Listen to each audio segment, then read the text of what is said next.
السلام علیکم دوستو، میرا نام عبدالوہاب ہے، ریاض سعودی عربیہ سے مخاطب ہوں آپ کو۔ آج ہم بات کریں گے فلسطین کے حوالے سے کہ کیا فلسطینیوں نے اپنی زمین بیچی ہے، اس کے حقائق کیا ہے، دلائل کیا ہے، کچھ تھوڑا سا ریسرچ کیا ہوا ہے۔ امید رکھتا ہوں آپ کو پسند آ جائے گا۔ سب سے پہلے آتے ہیں فلسطین اور خلافت عثمانیہ کے دور تک۔ سب سے پہلی بات یہ تھی کہ جب خلافت عثمانیہ کی حکومت تھی وہ فلسطین میں تھی، تو بیت المقدس کی زمین مسلمانوں کے لیے وقف ہوئی تھی اور اس کی خرید و فروخت ممنوع تھی۔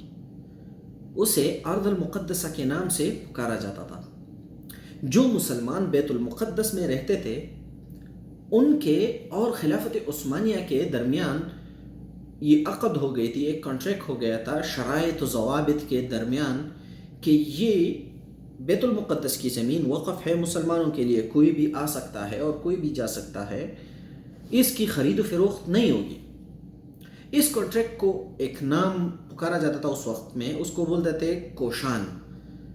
یہ کانٹریکٹ کوشان کے نام سے مشہور تھا۔ یہ دستاویزات کانٹریکٹس ہر کسی کے ساتھ ہو سکتے تھے۔ کسی کے ساتھ ایک کوشان ہوتا تھا جو پہلے سے اس جگہ پہ آباد تھے، کسی کے ساتھ 2 ہوتے تھے۔ یاد رہے فلسطین میں مسلمان سمیت یہودی بھی اقلیت میں بستے تھے، جن کی کل آبادی 3% تک محدود تھی۔ خلافت عثمانیہ کے سقوط کے بعد برطانیہ جب قابض ہوا تو انگریز نے قابض کی بجائے لفظ کا اصطلاح استعمال کیا اور یہ باور کروایا کہ گویا عثمانی مینڈیٹ انتداب قابض تھے، ہم آزادی دلوانے آئے ہیں۔ عثمانیوں نے فلسطین سے نکلتے وقت کوشان کے دستاویزات جو ان کے مالکان تھے ان کے حوالے کیے، چونکہ جو مالکان تھے اور عثمانیہ خلافت نکل رہی تھی تو ان کے حوالے کیے۔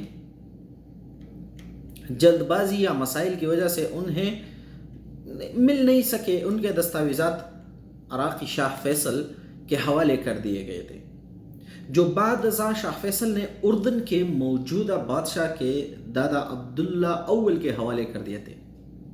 برطانوی قبضے کے بعد برطانیہ نے دنیا بھر سے یہودیوں کو فلسطین میں اکٹھا کرنا شروع کیا اور زمین ان کے حوالے کرنی شروع کر دی۔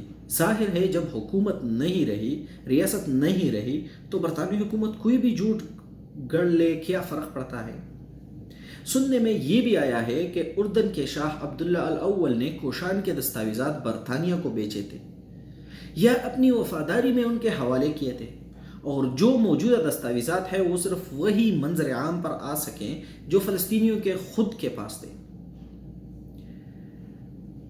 1948 سے لے کر جب تک برطانیہ یہودیوں کو فلسطین میں جمع کرتا رہا، 1924 سے 1948 تک برطانیہ یہودیوں کو فلسطین میں جمع کرتا رہا اور نکلنے سے پہلے اسرائیل مملکت کا اعلان کر کے نکلا، جبکہ فلسطینیوں کے پاس کوئی سلطنت تھی نہ، ریاست نہ، حکومت نہ، فوج نہ، عدلیہ، بس دنیا میں ایک نام تھا کہ فلسطین ایک ملک ہے۔ اور اگر کسی کو اپنی زمین حاصل کرنے کے لیے انصاف کی ضرورت تھی تو تب بھی ان کے سامنے صرف اسرائیلی عدالتیں افریت بن کر کھڑی تھی۔ ایسی صورت میں اپنی زمینیں بیچنے والا بیانیہ اور عثمانی کوشان دستاویزات کے بجائے برطانوی دستاویزات کو مصدر موثوق سمجھ کر فیصلہ کرنا کہ فلسطینیوں نے اپنی زمینیں خود بیچی، سوائے اسرائیلی اور برطانوی استعماری کے بیانیے کے سوا کچھ نہیں، اور جو بھی کچھ ایسا کہتا تھا پایا جایا، ان کے منہ پر یہ تپڑ رسید کرنا چاہیے کہ عثمانی کوشان دستاویزات پر بات کرو، اسرائیلی اور برطانوی دستاویزات ناقابل قبول ہے، اور جو فلسطینی اپنی زمین کی خاطر فلسطینیوں نے اپنی زمینیں خود بیچی سوائے اسرائیلی اور برطانوی استعماری میں، بیانیے کے سوا کچھ نہیں۔ زیادہ تر ان لوگوں کو جو خود بیچنا چاہتے تھے. یہ فلسطینیوں کو قبول نہیں تھا. یہ دستاویزات، یہ برطانوی دستاویزات، یہ فلسطینیوں کو قبول نہیں تھی. تو اسرائیلیوں کو یہ منظور تھا. اب کسی کو اپنی زمین چاہیے تو یا تو وہ برطانوی دستاویز پیش کر دے، یا پھر سینے اس کی ریزسٹنس کر رہا ہے، یا پھر زمین چھوڑ دے، یا پھر تیسرا راستہ یہ ہے کہ سینے پر گولی کا کر اس کی حفاظت کرے. وہ اپنی زمین کو یہودیوں کو کیسے بیچ سکتے ہیں؟ دوسری بات، جو زمین فلسطینیوں کے لیے بیچنا ممنوع تھا وہ یہودیوں کو کیسے بیچا جا سکتا ہے؟ یہ ایک سوال ذہن میں ہے.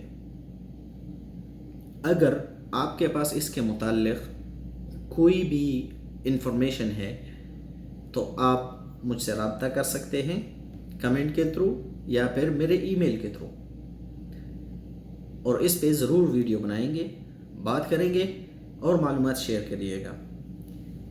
چینل پر نئے ہو تو سبسکرائب کر دینا اور لائک کر دینا. شکریہ.